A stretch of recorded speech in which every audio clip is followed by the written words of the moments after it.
INFJ type and their institutionalization. I don't want to tell you what that means, people. All right? Here's an example for you. Let's say a guy's 20 years old and he commits a crime. You know, bad enough of a crime to get sent to prison for 40 years. All right? And he goes to prison for that much time.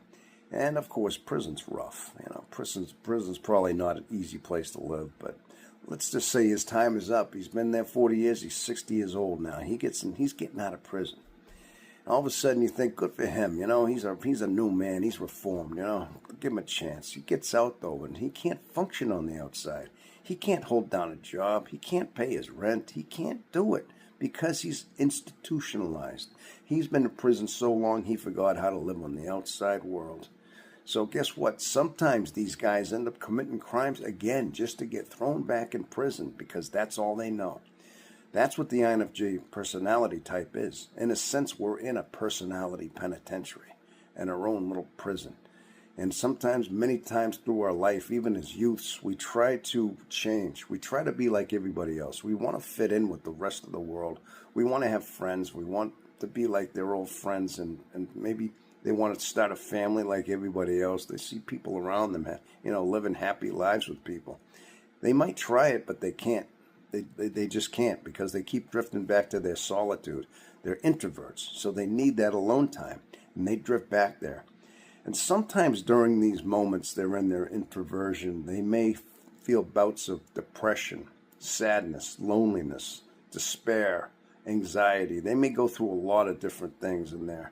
I mean, they're suffering alone a lot, but inside they are still building, they're learning, they're forging themselves as they are doing that.